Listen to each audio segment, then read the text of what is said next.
हर मील के पत्थर पर लिख दो यह इबारत। हर मील के पत्थर पर लिख दो यह इबारत। मंजिलें नहीं मिलती नाकाम इरादों से। नमस्कार, आदाब। मैं रंजीत सिंह ब्रजवाल आप सभी का वेलकम करता हूं अपने यूट्यूब चैनल यूपी वाला में। आज की इस वीडियो में हम डिस्कस करने वाले हैं यूपी ट्रिपल पैट 2022 के एग्जाम में कैसे आप 99 परसेंटाइल का स्कोर करें। इस स्कोर को करने के लिए आप कौन कौन सी किताबें पढ़ें, वो सारी चीज़ें हम यहाँ डिस्कस करने वाले हैं। तो इस वीडियो में लास्ट तक बने रहें। हाँ, मैंने सिविल इंजीनियरिंग से बीटेक किया है। मैंने मॉडर्न हिस्ट्री से अपना पोस्ट ग्रेजुएशन किया है। मुझे देश के विभिन्न कोचिंग संस्थानों में जैसे अनअकैडमी, पैरामाउंट, महिंद्राज में लगभग 7 साल का जीएस पढ़ाने का अनुभव है। तो मैं अपने हर लेक्चर वीडियो में इस अनुभव को आप लोगों के साथ शेयर करूंगा, जिससे कहीं ना कहीं मेरे इस अनुभव के माध्यम से आप लोग अपनी परीक्षा में ज़्यादा से ज़्यादा फायदा उठा सकते हैं। चलिए स्टार्ट करते हैं। सबब तलाश करो अपने हार जाने का।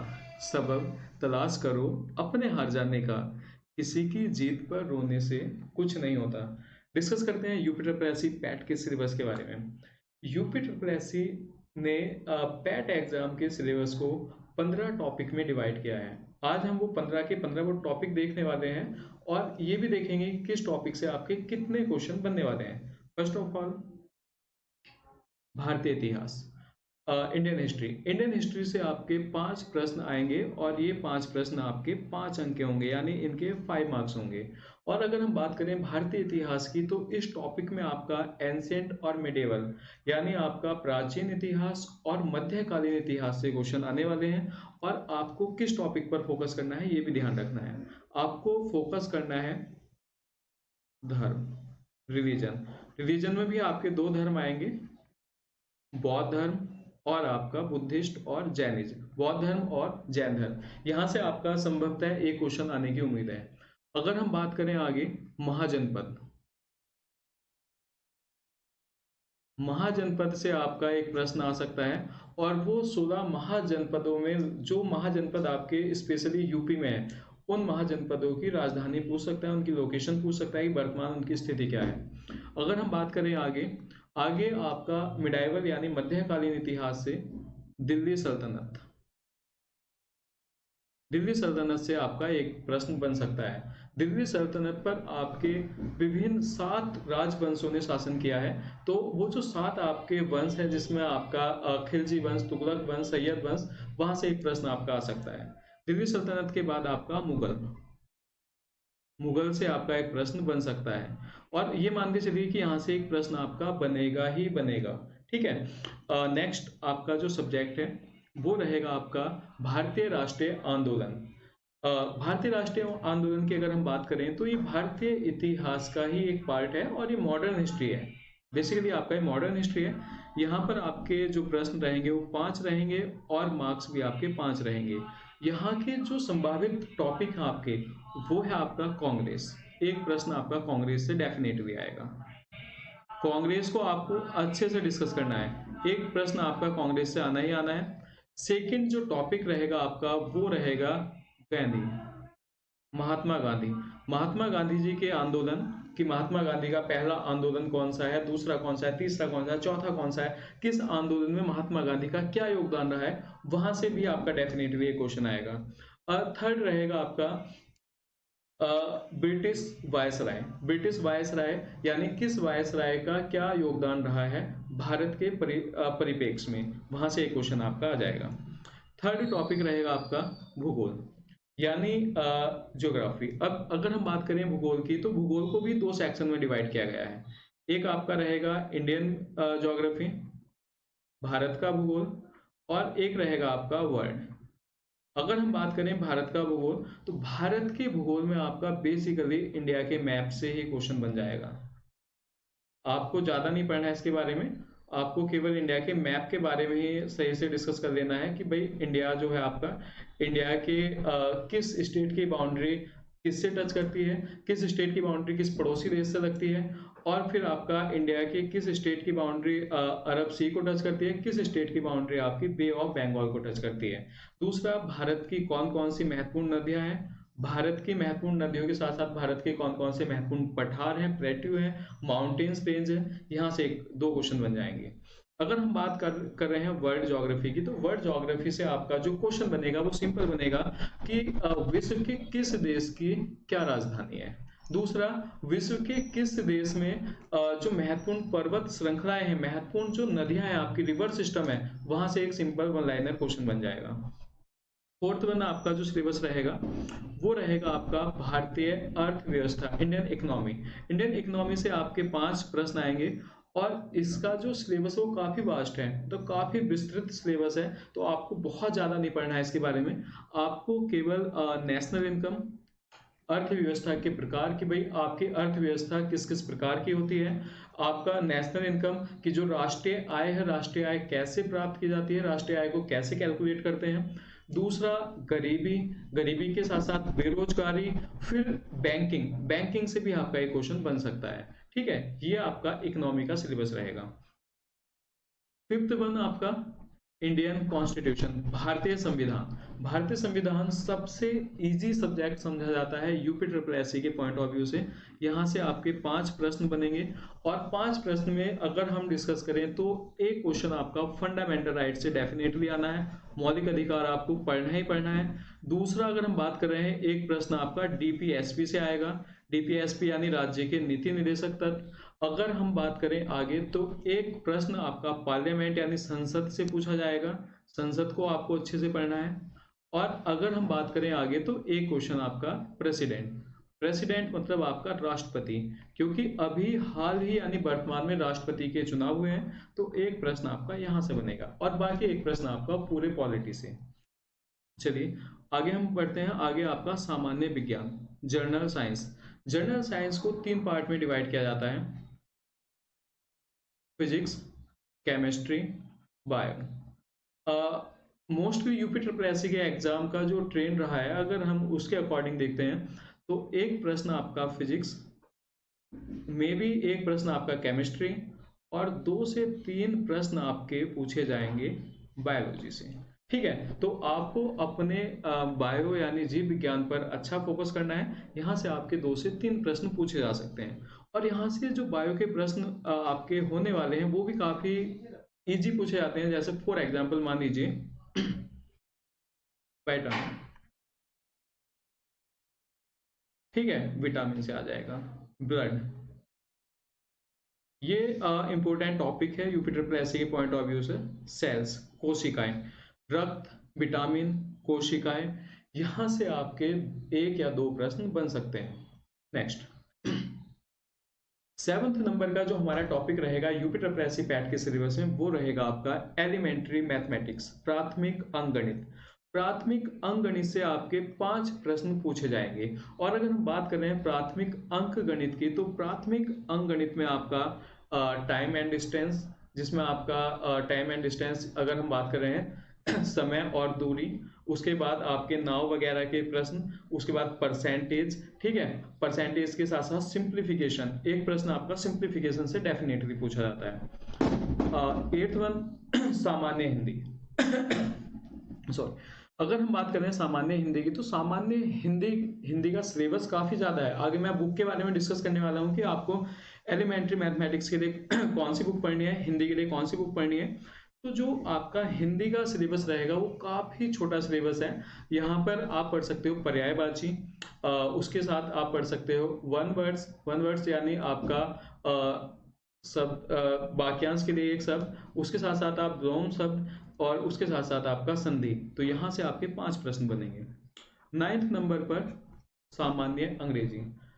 मोस्टली अधिकतर बच्चों की प्रॉब्लम रहती है कि भाई इंग्लिश कैसे कवर करें, इंग्लिश को कैसे पढ़ें, या यूपी ट्रिपल एससी पैट के लिए इंग्लिश की कौन सी बुक रिकमेंड की जाए, या कितना पढ़े इंग्लिश के लिए। तो हम आगे डिस्कस करेंगे इसके बारे में, लेकिन इंग्लिश का भी जो सिलेबस है वो काफी सामान्य रहने वाला है। 10th लॉजिकल रीजनिंग, तार्किक विचार। अगर हम बात कर रहे हैं लॉजिकल रीजनिंग की, तो यहाँ से आपके 5 प्रश्न बनेंगे और 5 प्रश्न आपके काफ़ी ईज़ी रहेंगे और आप यहाँ आसानी से वो 5 प्रश्न को अटेम्प्ट कर लेंगे। इसके लिए मैं आपको एक बुक रिकमेंड करूँगा, उस बुक को ही पढ़ना है, उससे ज़्यादा कुछ नहीं पढ़ना है। 11th समसामयिकी करंट अफेयर। करंट अफेयर का बहुत बड़ा सिलेबस रहता है। कुछ स्टूडेंट पिछले 6 महीने से लगातार करंट अफेयर डेली 2 या 3 घंटे पढ़ रहे हैं यूपीट्रिपल पैट एग्जाम के लिए, या कुछ बच्चों ने लगभग 1 साल के करंट अफेयर को तैयार किया है। अ, क्या पढ़ना है करंट अफेयर में, कौन सा टॉपिक पढ़ना है, कहाँ से प्रश्न बन सकते हैं, वो भी हम डिस्कस करेंगे और आपको वीडियो में लास्ट तक बने रहना है। यहाँ मैं डिस्कस करने वाला हूँ कि आपको पिछले 6 महीने की करंट अफेयर कैसे आप 1 दिन में 2 दिन में कवर करें, वो मैं आगे आपको बताने वाला हूँ। उसके लिए एक पर्टिकुलर बुक आपको बताने वाला हूँ कि उस बुक की हेल्प से आप पूरे 6 महीने की करंट अफेयर को मात्र 2 दिन में कवर कर सकते हैं। 12th नंबर का जर्नल अवेयरनेस, सामान्य जागरूकता, मतलब history, modern history, geography, economy, polity, science, इन सब के अलावा आपको जनरल अवेयरनेस भी पढ़ना होगा। जनरल अवेयरनेस की अगर हम बात करें, कौन, क्या, कब, कैसे, यानी जो आपकी कोई भी नॉर्मल सामान्य ज्ञान की बुक आती है, उस बुक के पीछे जो विविध दिया होता है, जिसमें लिखा होता है कि भारत का सबसे लंबा पुल, भारत का सबसे छोटा पुल, भारत की सबसे लंबी नदी, सबसे छोटी नदी, तो इस टाइप के जो प्रश्न होते हैं वो सामान्य जागरूकता या जनरल अवेयरनेस कहलाता है। उससे संबंधित आपके 10 प्रश्न बनने वाले हैं और ये टॉपिक आप कैसे कवर करें, कहाँ से पढ़ें, कितना पढ़ें, वो हम डिस्कस करेंगे आगे।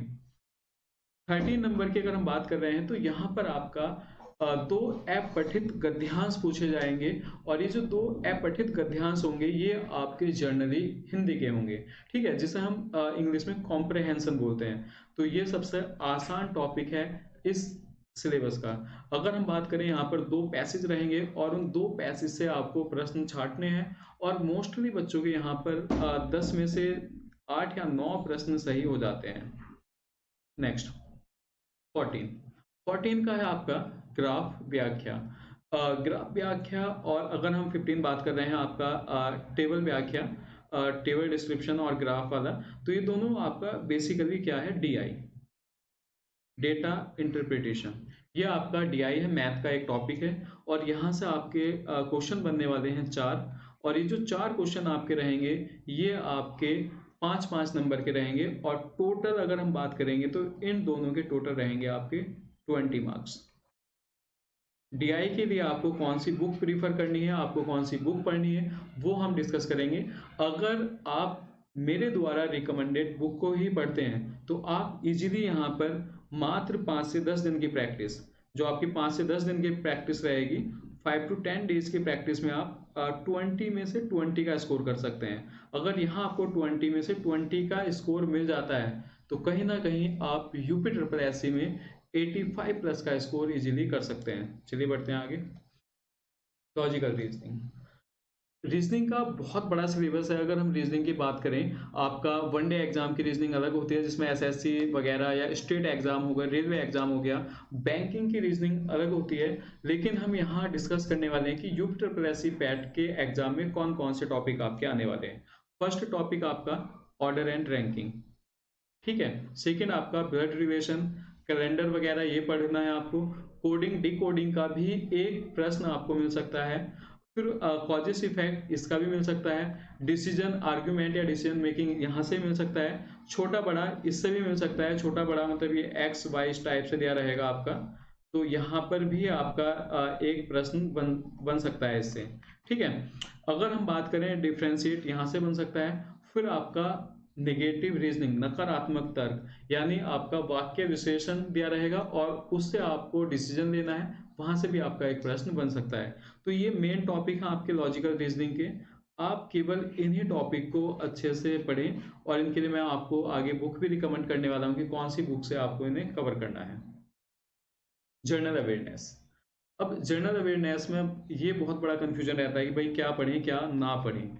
अगर हम जनरल अवेयरनेस की बात कर रहे हैं तो फर्स्ट आपका इंडिया के नेबर्स, भारत के पड़ोसी देश, ठीक है। यहाँ पर भारत के पड़ोसी मतलब देश है आपका, ठीक है, पड़ोसी देश। तो इंडिया के जो नेबर कंट्रीज हैं, जैसा आपका पाकिस्तान, अफगानिस्तान, बांग्लादेश, श्रीलंका, नेपाल, भूटान, उसके बारे में पढ़ना है। उनके बारे में ये नहीं पढ़ना है कि भाई वहाँ क्या चल रहा है, उनके बारे में केवल नॉर्मल पढ़ना है कि नेपाल भारत के किस राज्य के साथ सीमा बनाता है, पाकिस्तान की सीमा भारत के कितने राज्यों के साथ लगती है, भारत और पाकिस्तान के बीच जो सीमा रेखा उसका क्या नाम है। सिंपल क्वेश्चन आने वाले हैं।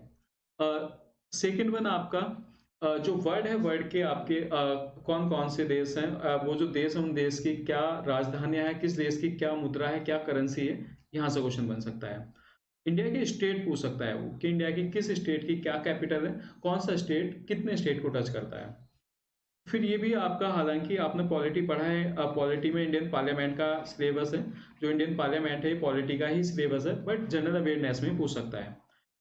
National and international day, very very most important. एक क्वेश्चन आपका यहाँ से डेफिनेटली पूछेगा वो कि भाई राष्ट्रीय और अंतरराष्ट्रीय दिवस, कौन सा राष्ट्रीय दिवस कब मनाया जाता है, कौन सा अंतरराष्ट्रीय दिवस कब मनाया जाता है, किस अंतरराष्ट्रीय दिवस की इस बार की थीम क्या है, ये भी क्वेश्चन बन सकता है।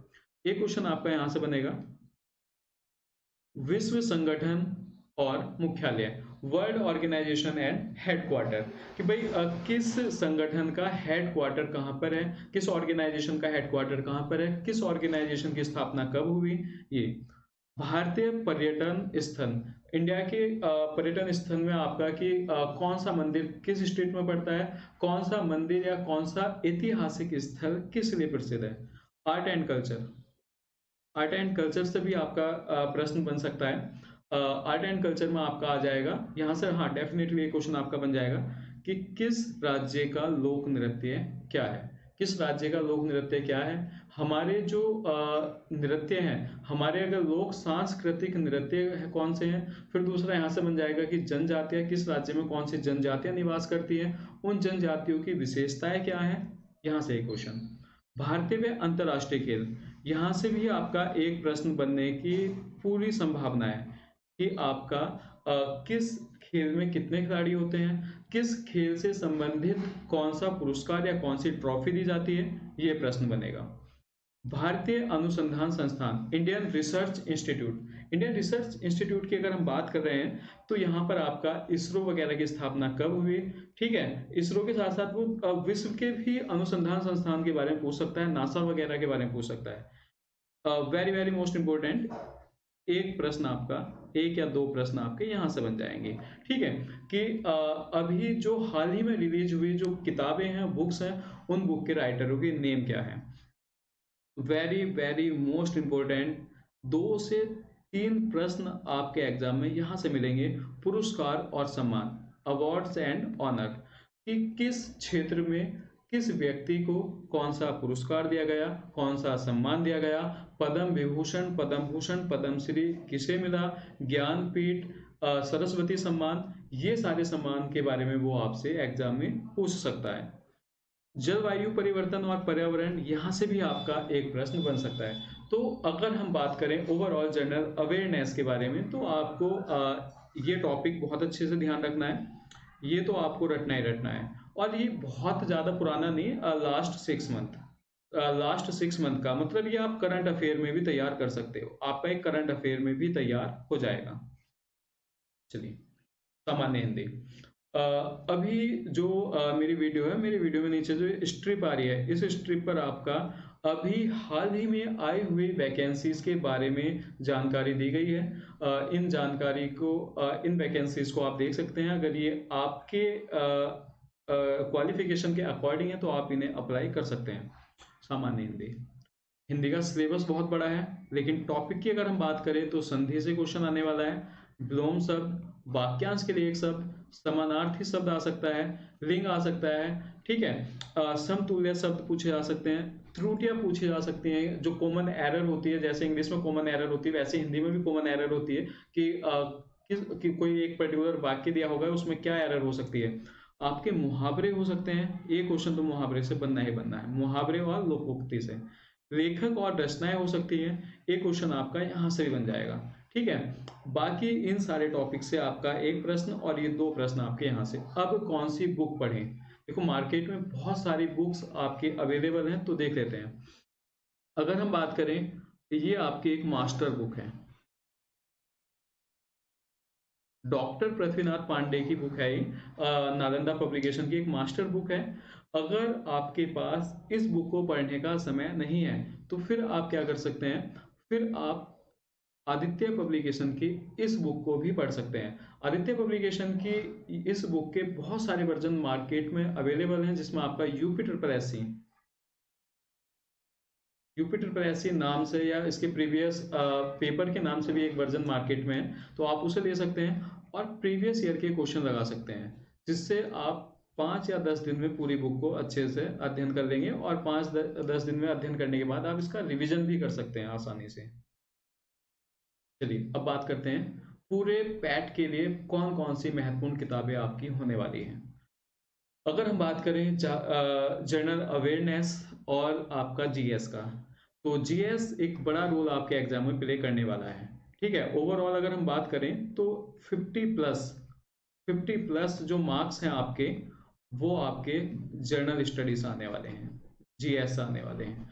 अब जीएस के लिए बहुत से लोग, तो अभी बहुत सारे बच्चों ने लक्ष्मीकांत पढ़नी स्टार्ट कर दी होगी पॉलिटी के लिए, और हिस्ट्री के लिए वो एनसीईआरटी पढ़ रहे होंगे। और अगर हम बात करें भूगोल के लिए, तो भूगोल के लिए माजिद हुसैन वगैरह ये सारी किताबें देख रहे होंगे। उनका कोई फायदा नहीं है, ना ही वहां से क्वेश्चन आपके बनने वाले।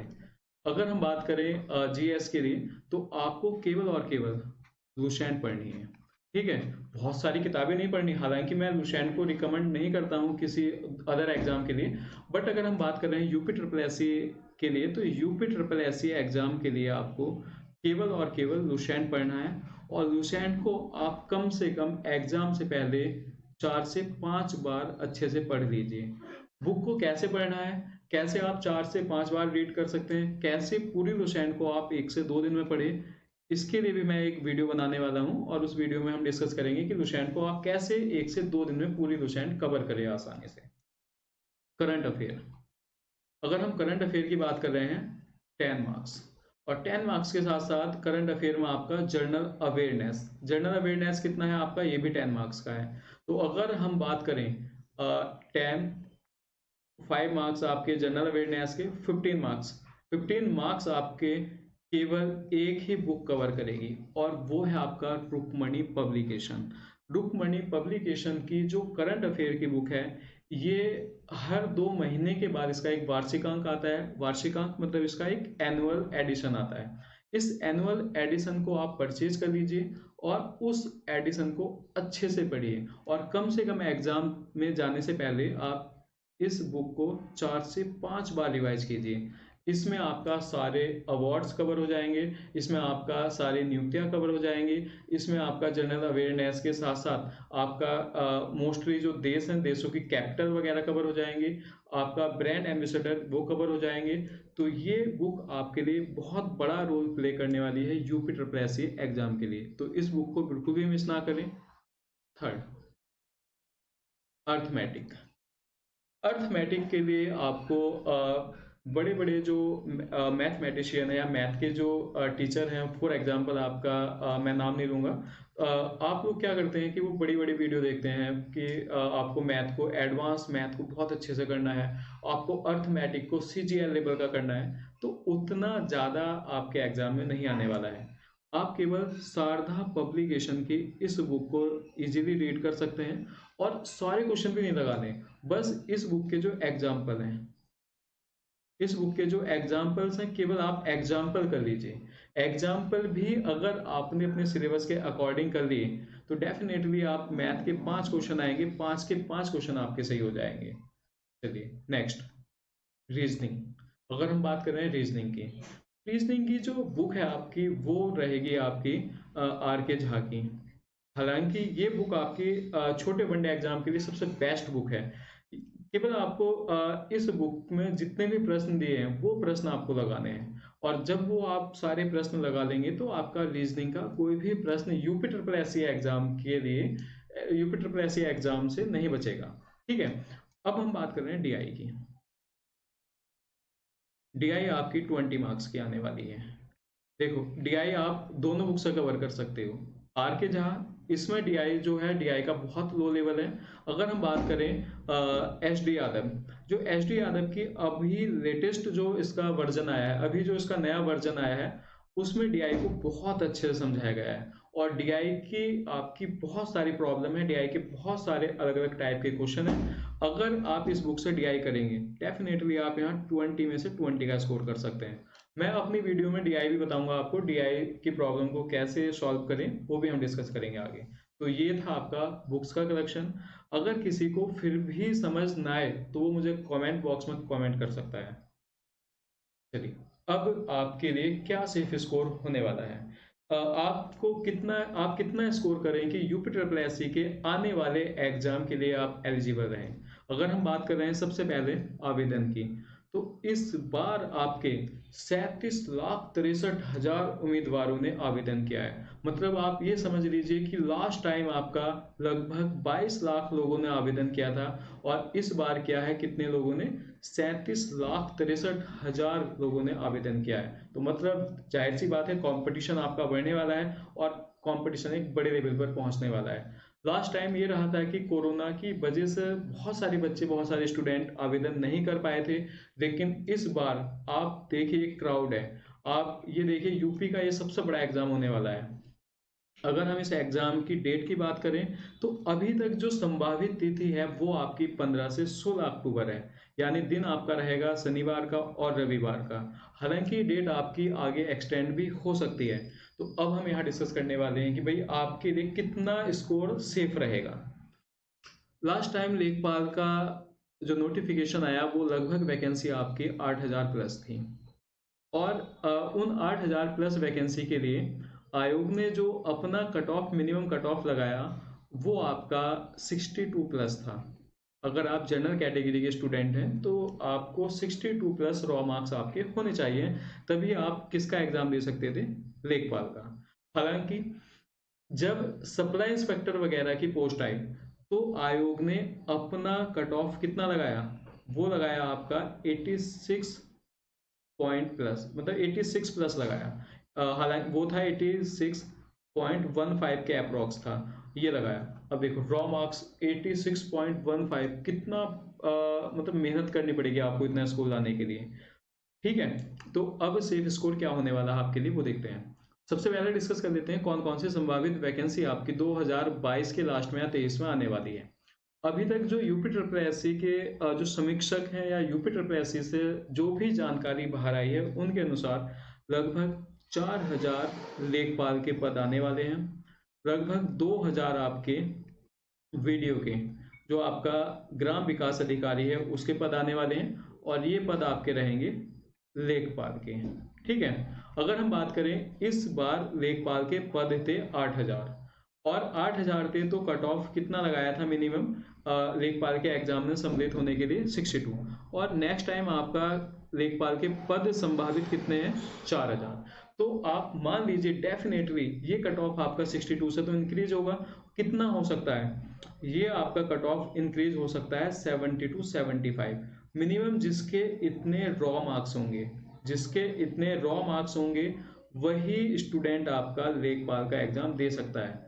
और अगर वैकेंसी कम हुई तो ये रॉ मार्क्स आपके और बढ़ सकते हैं। अगर हम बात करें वीडियो के लिए, तो वीडियो के लिए ये कट ऑफ और भी हाई होने वाला है। वीडियो के एग्जाम के लिए ये कट ऑफ आपका जा सकता है 75 to 80 ड्रॉ मार्क्स। अब 75 to 80 ड्रॉ मार्क्स का मतलब ये है कंपटीशन टफ है, और जाहिर सी बात है यूपी के साथ साथ दूसरे स्टेट के स्टूडेंट भी पार्टिसिपेट करते हैं, तो वो कहीं ना कहीं मेरिट को और अप कर देते हैं। तो अब आप सभी को तैयार रहना है कि कैसे आप कम से कम अपना 85 का ड्रॉ मार्क्स का स्कोर गेन करें। 85 का परसेंटाइल नहीं, 85 ड्रॉ मार्क्स। परसेंटाइल तो आपकी 99 से कम पर कुछ नहीं मिलने वाला आपको। 99 से कम पर आपको किसी भी एग्जाम में बैठने का मौका नहीं मिलेगा, ऐसी संभावना है। तो 85 प्लस रॉ मार्क्स कैसा है, उसके लिए जो बुकें मैंने आपको बताई हैं, जो बुक्स आपको रिकमेंड किए हैं, वही बुक्स आप पढ़ें।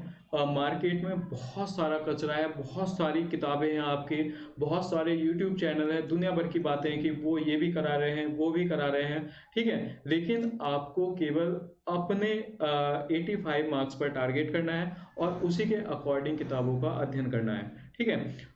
आगे जो वीडियो रहेगी हमारी पर्टिकुलर हम एक-एक सब्जेक्ट को एक-एक वीडियो में डिस्कस करते रहेंगे, छोटे-छोटे वीडियो बनाएँगे, एक-एक सब्जेक्ट को वहाँ टारगेट करेंगे, तो आप हमारे यूट्यूब चैनल से बने रहें और हमारे यूट्यूब चैनल को सब्सक्राइब कर लें और हमारे यूट्यूब चैनल का नाम आपको पता ही है यूपी वाला और ज़्यादा से ज़्यादा आप लोगों का योगदान हमारे चैनल के लिए रहेगा, तो हम भी आपके लिए एक से एक अच्छी इफ़ेक्टिव वीडियो बनाते रहेंगे। धन्यवाद, फिर मिलते हैं अगली वीडियो में।